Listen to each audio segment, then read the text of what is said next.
하나님의 은혜를 헛되이 받지 않도록 하십시오.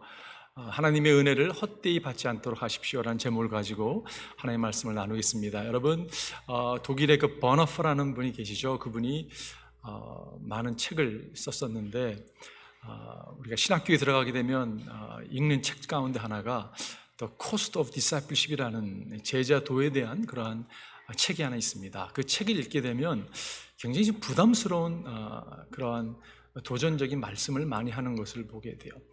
뭐라까지 제자도에서 말씀하고 있냐면 이런 표현이 있습니다. 죽음, 즉 순교를 전제하지 않는 제자도란 거짓이다라고까지 표현해요. 이거 너무 이 표현이 가하지 않는가?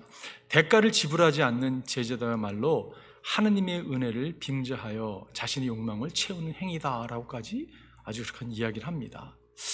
그렇게 이야기할 수 있었던 것은 아마 그가 살았던 시대가 특별히 히틀러 정권을 대항해서 싸웠던 그런 시절이었기 때문에 그런 표현들이 더 좀 아마 그 시대에 울려 퍼지는 메시지였다고 생각이 들어요. 그런데 또 한 가지 생각이 드는 게 뭐냐면 그렇게까지 이야기하는 이유는 여러분 우리가 받은 은혜가 엄청나기 때문에 그렇습니다. 우리가 받은 은혜가 엄청나기 때문에 우리에게 은혜를 주시기 위해서 주님께서 치루었던 그 희생, 그 대가가 엄청나기 때문에 여러분 그렇게 이야기할 수 있는 것이에요.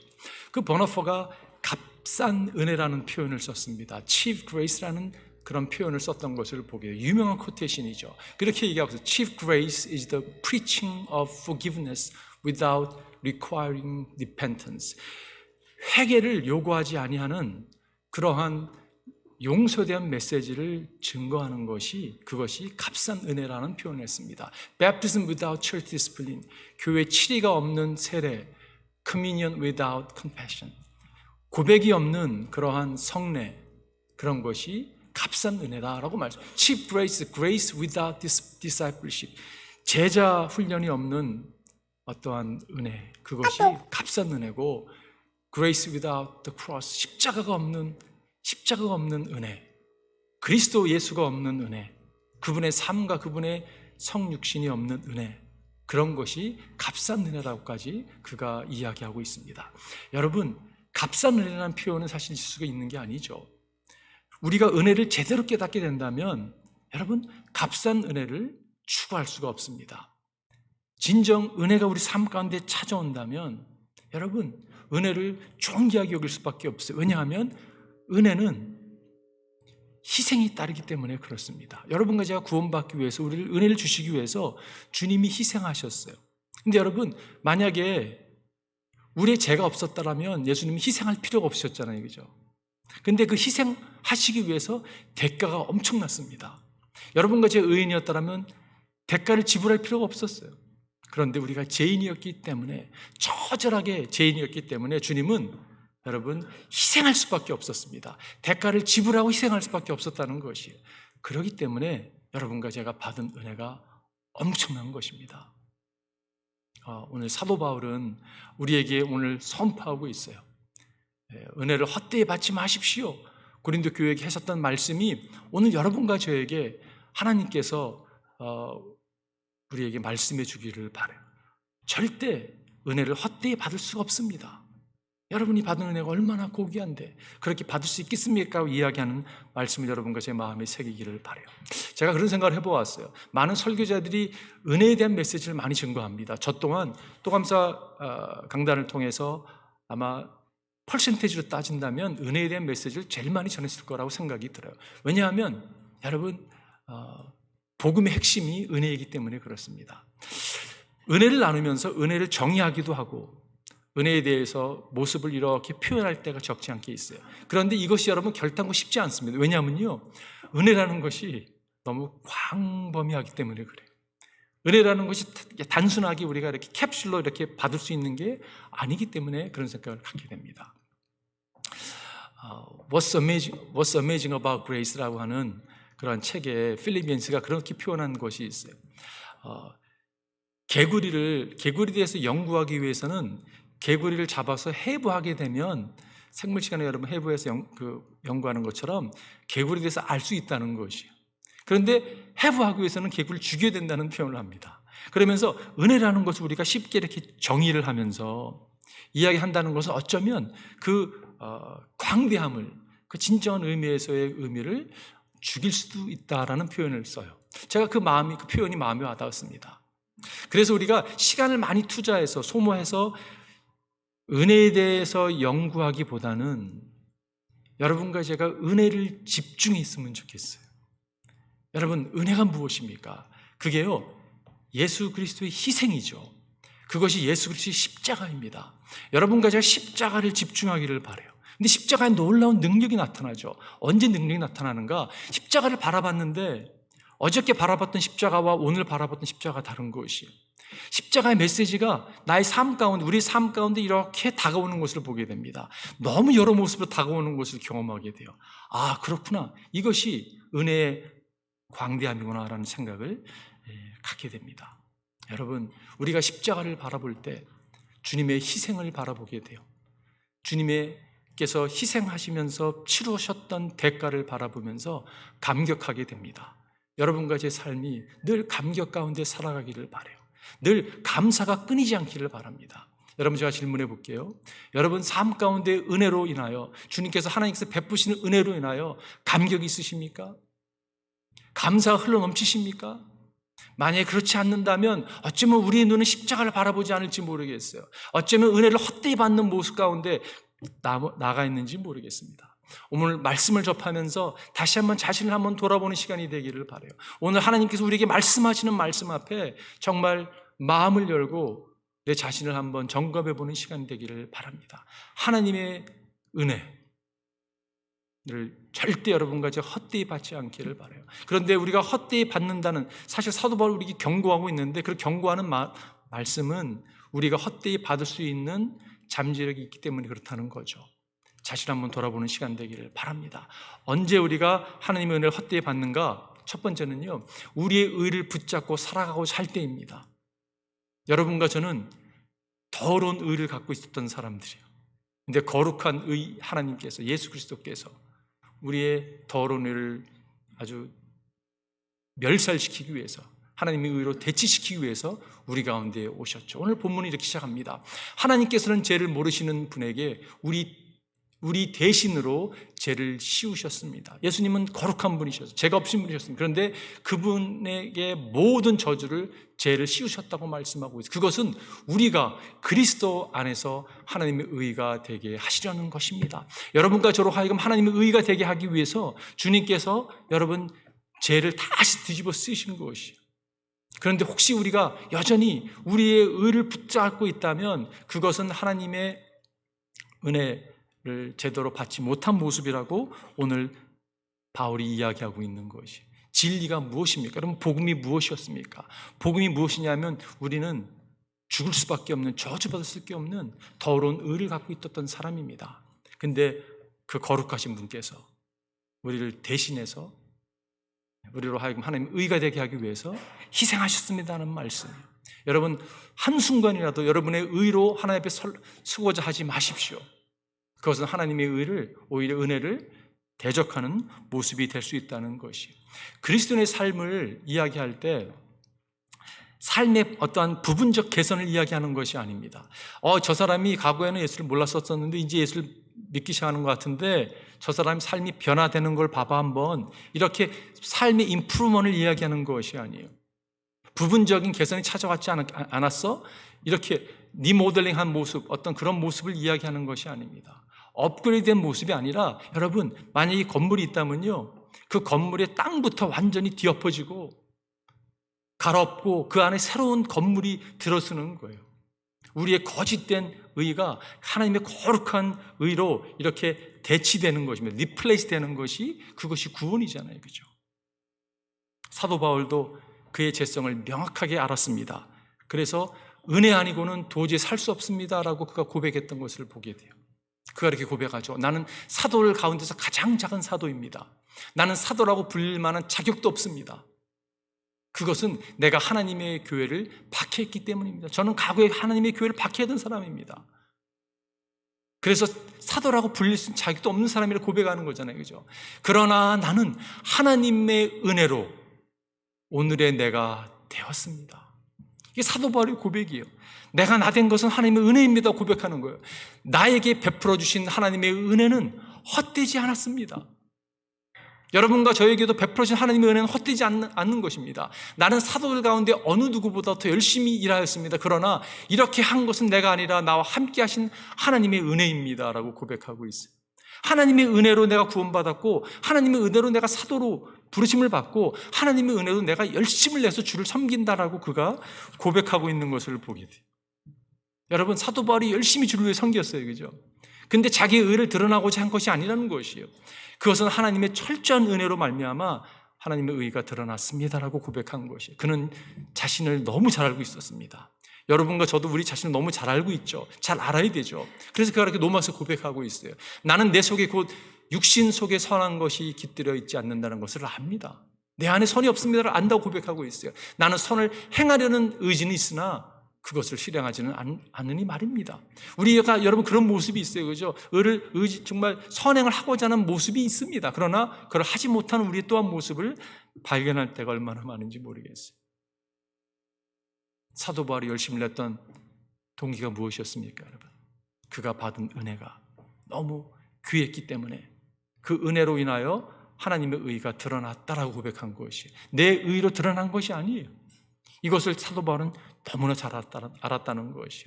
80 먹은 노인분이요, 복숭아 나무를 심고 있었습니다. 그분이 복숭아를 좋아하셨어요. 그래서 지나간 사람이 묻습니다. 아니, 그 나무를 언제 심어서 언제 그 열매를 따먹겠냐고. 따먹을 기대하시는 거 아니세요? 라고 했더니 아니라고. 나는 평생에 복숭아를 참 좋아했는데 누군가가 이 복숭아를 심어서 열매를 거두어서 나에게 늘 제공해 준, 그게 너무 감사해서 내가 이거를 심어서 내가 따먹을 게 아니라 나도 누군가에게 좀 은혜를 좀 베풀고 싶은 마음에서 이 일을 감당하는 거라고. 그런 모습이 아닌가 싶어요. 나를 드러나고자 하는 것이 아니라 내가 받은 은혜가 너무 귀한 것이, 그렇기 때문에 주의 일을 감당하는 그 자리에 나아갈 수 있는 거죠. 근데 그 또한 하나님의 의가 드러나는 하나님의 은혜라는 것이요. 여러분과 제가 놓치지 않아야 될 것이 거기에 있다고 생각이 들어요. 두 번째는요, 우리가 하나님께 수치거리가 될 때입니다. 제가 이 포인을 준비하면서 그렇지, 우리는 절대 하나님의 영광을 위해 드려지는 삶을 살아야지 수치거리가 돼서는 안 돼. 과연 하나님이 우리를 수치거리로 여기지는 않으시겠지만 우리의 삶이 하나님께 수치거리가 돼서는 안 되겠지라는 생각을 마음에 품었습니다. 여러분, 오늘 1절에 보면 우리는 하나님과 함께 일하는 사람으로서 라고 표현하고 있어요. 여러분의 건면합니다. 하나님의 은혜를 헛되이 받지 않도록 하십시오. 은혜를 받았어요. 그런데 이것을 헛되이 받지 않도록 하라고 말씀하고 있어요. 하나님과 함께 일하는 사람으로서. 여러분, 하나님과 함께 일하시는 분이세요? 어떻게 생각하세요? 저는요, 예, 그렇습니다. 하나님의 은혜로 제가 부족하지만 하나님이 저를 동역자 삼아주셨습니다. 이거 너무 감격스러운 일이잖아요, 그죠? 그렇습니다. 여러분과 저를 하나님께서 함께 일하는 사람으로 불러주셨어요. 그렇기 때문에 이 동역자의 얼굴에 정말 먹칠을 하지 않은 여러분과 제가 되기를 바라요. 정말 하나님께 영광을 올려드리는 여러분과 제가 되기를 바랍니다.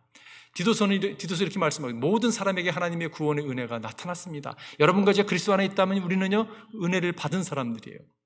그 은혜는 우리를 교육하여 경건하지 않음과 속된 정욕을 버리고 지금 이 세상에서 신중하고 의롭고 경건하게 살게 합니다. 여러분, 은혜가 그런 거잖아요, 그죠? 은혜가 우리 가운데 임했어. 은혜를 받았습니다. 받았다는 말은요, 그 은혜가 우리 삶 가운데 역사해서 우리의 삶을 개선하고 우리의 삶을 경건의 삶으로 이끄는 것을 우리가 경험한다는 것이, 은혜를 절대 남용하지 마십시오.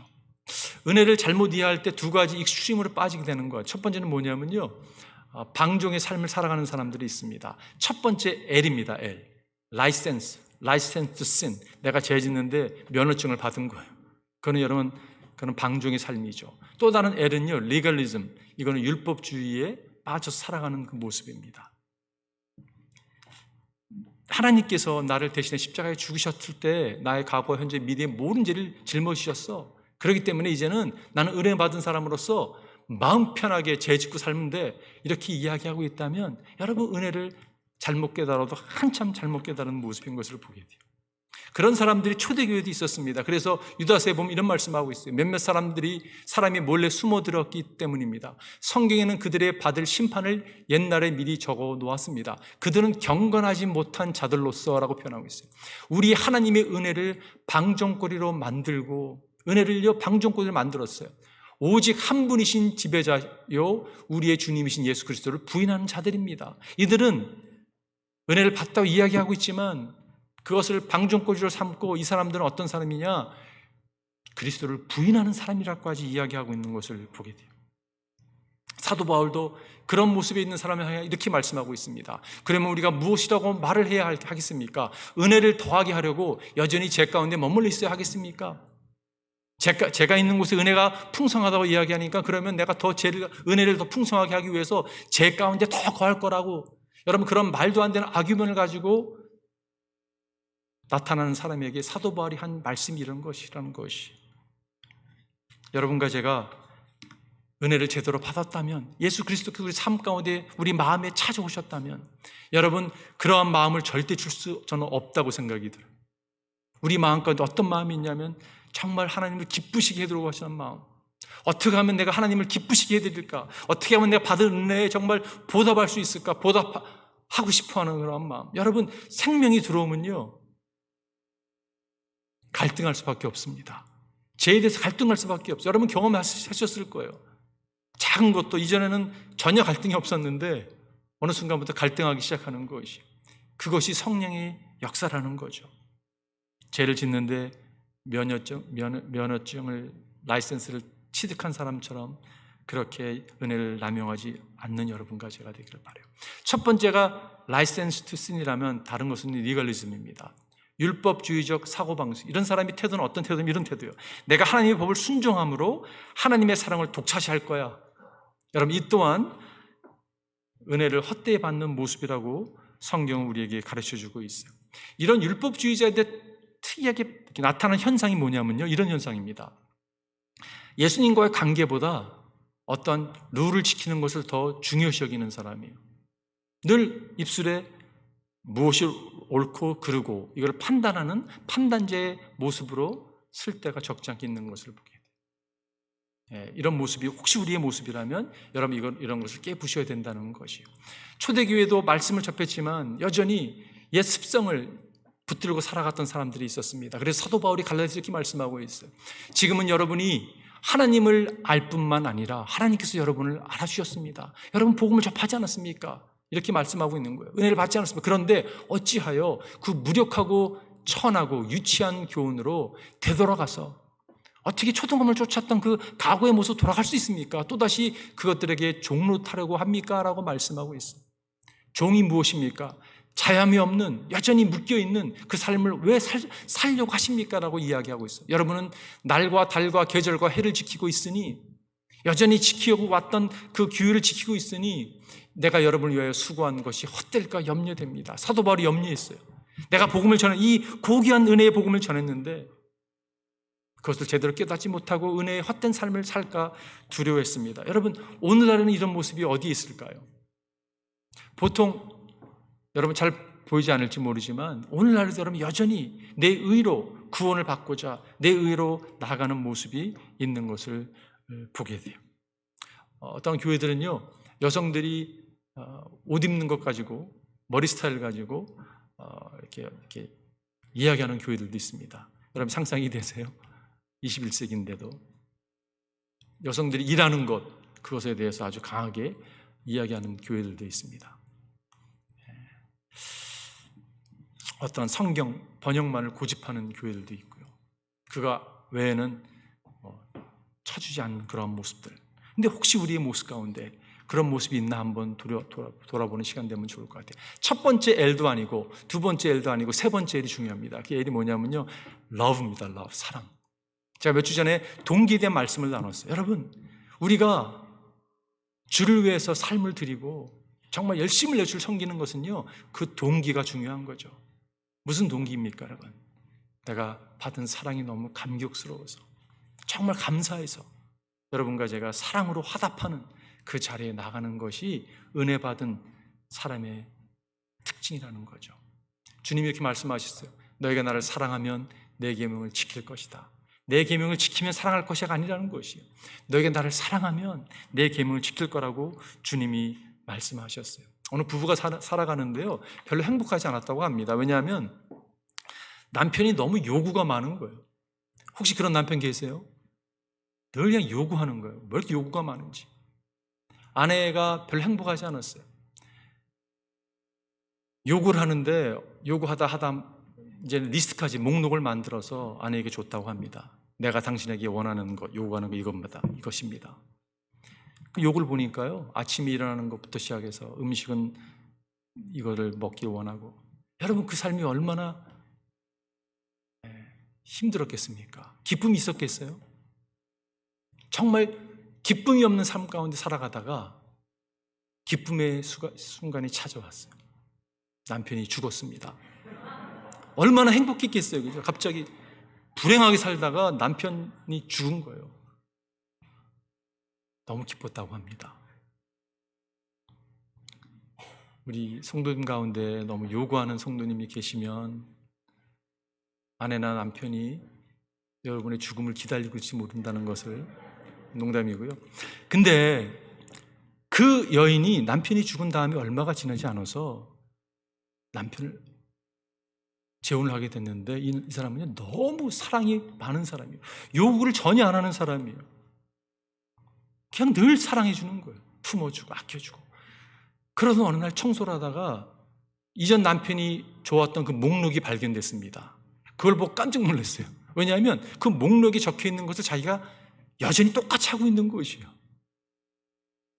그런데 이제는 의무를 한 것이 아니라 너무 기뻐서, 사랑으로, 내가 하고 있는지도 몰랐던 거죠. 여러분, 사랑이 그런 거죠. 우리가 신앙생활 하는데 너무 감격스러운 거예요. 주님을 너무 사랑하는 거예요. 그래서 그게 동기가 돼서 주를 위해서 삶을 불태우려 할 수 있는 자리까지 나아갈 수 있다는 게 여러분 은혜라는 것이, 사랑이 동기가 돼서 우리 삶을 주님께 드리는 여러분과 제가 되기를 바라요. 마지막 세 번째는 하나님의 은혜 없이 살 수 있다고 여길 때예요. 우리가 하나님의 은혜 없이 우리는 살 수 있어 라고 생각한다면 그것은 은혜를 헛되이 받는 모습이라는 것이에요. 오늘 본문에 보니까 하나님께서 말씀하시기를 은혜의 때에 나는 내 말을 들어주었다, 구원의 날에 나는 너를 도와주었다 하셨습니다. 보십시오. 지금이야말로 은혜의 때요, 지금이야말로 구원의 날입니다. 지금 바울은 사도 이사야서에 나오는 말씀을 인용하면서 지금 말씀하고 있는 거예요. 은혜의 때에 나는 내 말을 들어주었고 구원의 날에 나는 너를 도와주었다. 그러면서 보십시오, 보십시오라고 말씀하고 있어요. 지금이야말로 은혜의 때요, 지금이야말로 구원의 날입니다.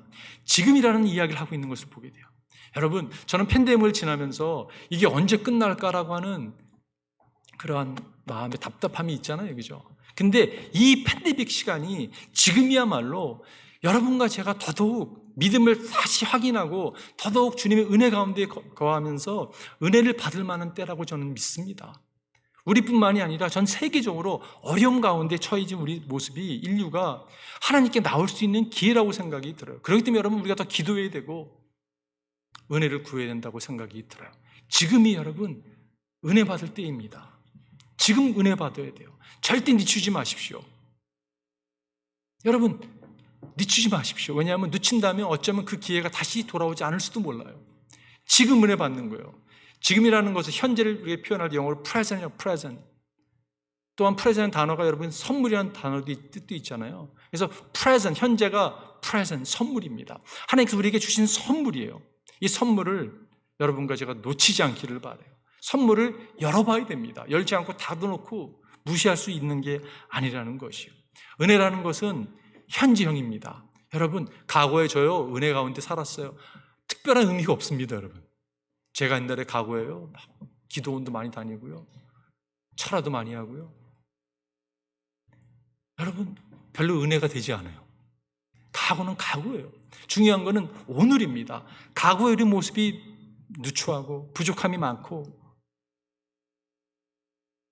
실수투성이었지만 오늘 내가 은혜 가운데 살고 있습니다. 하나님 은혜가 고귀합니다라고 고백할 수 있는 여러분과 제가 되기를 바라요. 야고보서 보면 이렇게 말씀하고 있어요. 그러나 하나님께서는 더 큰 은혜를 주십니다. 이게요, 현재형이잖아요, 그죠? 주셨습니다가 아니라 주십니다. 그러므로 성경이 이르기를 하나님께서는 교만한 자들을 물리치시고 겸손한 사람에게 은혜를 주신다.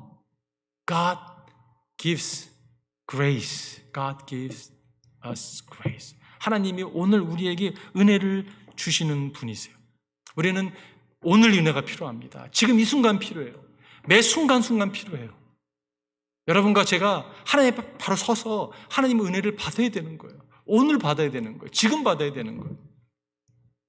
제리 브루지라는 사람이 계세요. 이분이 Discipline of Grace라는 책을 썼는데 그 가운데 On your best day, you are never good enough to be out of need of God's grace. And on your worst day, you are never bad enough to be out of reach of God's grace.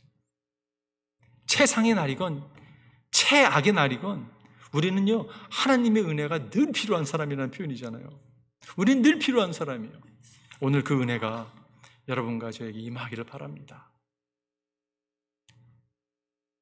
처음 믿을 때도 은혜가 필요했고 지금도 필요하고 내일도 필요해요. 그 은혜가 우리 가운데 풍성히 임하기를 바라요. 오직 예수뿐이라는 여러분 복음성가 보면 은혜 아니면 살아갈 수 없네. 호흡마저도 다 주의 것이니 세상 평안함 위로 내게 없어도 예수 오직 예수뿐이네. 크신 계획 다 볼 수 없고 작은 고난에 지쳐도 주께 묶인 나의 모든 삶 버티고 견디게 하시네. 이 찬양을 부를 때마다 마음이 이렇게 와닿아요. 내가 버티고 견딜 수 있는 것, 정말 하나님의 은혜로 살아가는구나. 과거에도 살았고 오늘도 살고 있고 우리에게 필요한 것이 있다면 은혜구나라는 걸 깨닫게 돼요. 은혜라는 것을 여러분과 제가 암송하기도 합니다. 여러분, 암송한다고 해서 은혜가 내 가운데 강하게 임하는 건 아니에요, 그죠? 그것도 중요하지만 정말 여러분과 저에게 오늘 이 순간 은혜가 임하기를 바라요. 왜냐하면 은혜라는 것은요, 너무 광대하기 때문에 그렇습니다. 정말 Amazing Grace라는 표현이 있듯이 은혜는 어메이징한 거기 때문에 그래요. 그 풍성함을 여러분과 제가 누렸으면 좋겠어요. 여러분 멕시코에 이런데 놀러 가게 되면 all inclusive라고 하는 그런 거 있잖아요. 가면 모든 게 다 여러분 그냥 다 포함된 거잖아요. 여러분 그 티켓을 살 때 크루즈 여행을 가게 되면 모든 게 다 여러분 그 크루즈 여행 같은 거는 24시간 먹을 수 있잖아요, 그죠? 버페가 늘 있고. 근데 여러분 상상해 보세요. 여러분이 크루즈 여행을 갔는데 all inclusive 여행을 갔는데 도시락을 싸간 거예요. 왜 도시락을 싸갔는가? 이게 all inclusive인지 몰랐던 거예요. 모르고 살아가는 거예요. 도시락을 까먹다 이제 다 떨어졌습니다. 그리고 인생이 참 힘들구나. 구걸하며 살아야 되겠구나라고 여긴다면 그 인생은 참 불쌍한 인생이 될 것이에요, 그죠? 여러분, 하나님의 은혜는 풍성합니다. 그리고 그것은 매일 필요한 것이. 에베소서 보면 이런 말씀이 있습니다. 우리는 이 아들 안에서 하나님의 풍성한 은혜를 따라 그의 피로 구속 곧 제 용서를 받게 되었습니다. 하나님의 풍성한 은혜가 여러분과의 삶을 이끌고 가기를 바라요. 오늘 그 은혜가 우리 가운데 임하기를 바랍니다. 오늘 저는 설교를 끝내면서 이번 주에 존 뉴턴에 대해서 좀 글을 좀 읽게 됐습니다. 여러분, 존 뉴턴, 그럼 우리가 나 같은 죄인 살리신 찬송가 305장을 작사한 분으로 우리가 알고 있죠. 그분에 대한 영화도 나와 있고 그분에 대한 이야기가 많이 있습니다. 한 사람의 이야기를 갖다가 짧은 시간에 여러분 다 소개하기가 쉽지 않을 것이에요. 그는 아버지는 상선을 배를 타던 분이시고 어머니는 경건한 기독교인이었습니다. 어렸을 때부터 하도 존 뉴턴이 똑똑해서 천재기가 있어서요, 그에게 말을 가르쳐주고요, 말을 뗐을 때는 성경을 애우게 하고 교리를 애우게 하고 그가 여러분 어린 나이에 잘 성장을 했습니다. 그러던 그가 7세 되던 해에 어머님이 폐렴으로 돌아가시게 돼요. 그때부터 그의 삶은 어두움으로 물들기 시작했습니다. 11살에 배를 타기 시작했는데요, 참 삶이 한 인생의 삶이, 그분이 80대 돼서 하나님 품에 가셨는데 정말 업앤다운과 파란만장한 인생을 살아갑니다.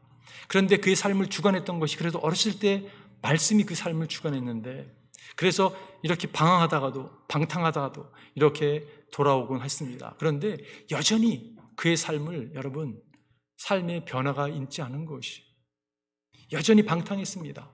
그러다가 또 말씀 공부하기 시작하고요, 기도 가운데 나가기 시작하고요, 금식을 하기 시작하고요, 훈련에 자신을 몰아놓고서 열심히 2년 동안 한 적도 있어요. 그러다가 책을 집어던지고 삿대질을 하고 하나님께, 하나님 정말 살아계신 거냐고.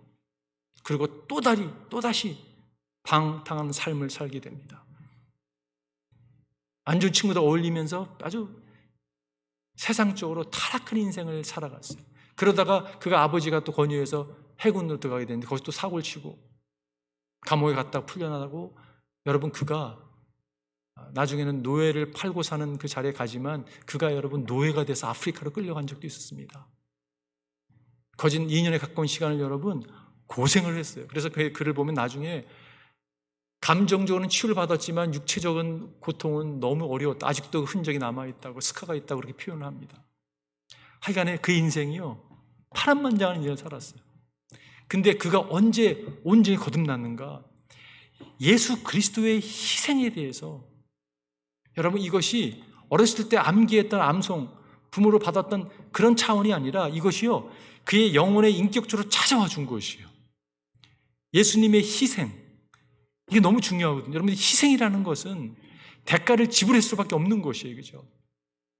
우리의 여러분, 죄가 없으면요, 희생할 필요가 없습니다. 자녀들도요, 그냥 잘 나가면 부모가 희생할 필요가 없는 거예요. 근데 우리의 죄가 너무 상상을 초월했거든요. 그래서 예수님은 희생할 수밖에 없었던 거예요. 근데 희생에는 뭐가 있었냐? 대가가 있었다는 것이에요. 그것을 깨달은 순간 그의 삶이 온전히 거듭났다는 것이에요.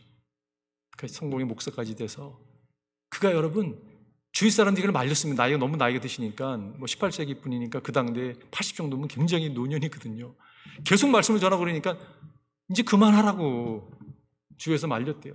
무슨 소리냐고, 내가 하나님이 나를 갖다가 저 죄 가운데 빠져있던 나를 건져주셔서 하나님의 자녀가 되게 하고 이 거룩한 복음, 은혜의 복음을 증거하는 삶을 살게 했는데 어떻게 내가 멈출 수 있냐고 하면서 돌아가시기 얼마 전까지 은혜를 나누다가 기쁜 마음으로 천국을 맞이했다고 합니다. 저는 존 뉴턴의 삶이 여러분과 저의 삶이 됐으면 좋겠어요. 우리의 각오가 어떠했다 할지라도 여러분, 오늘 은혜의 시간에 주님께 나오는 거예요. 내가 오늘 은혜 받는 거예요. 그리고 그 나를 위해 희생하신 주님 때문에 모든 걸 드리고도, 하나님, 당신의 은혜였습니다, 이렇게 고백하는 여러분과 제가 되기를 바라요. 오늘 한번 여러분 기도하겠습니다. 오늘 이 시간에 제가 여러분 기도하고 싶은 게 있다면 이 기도예요.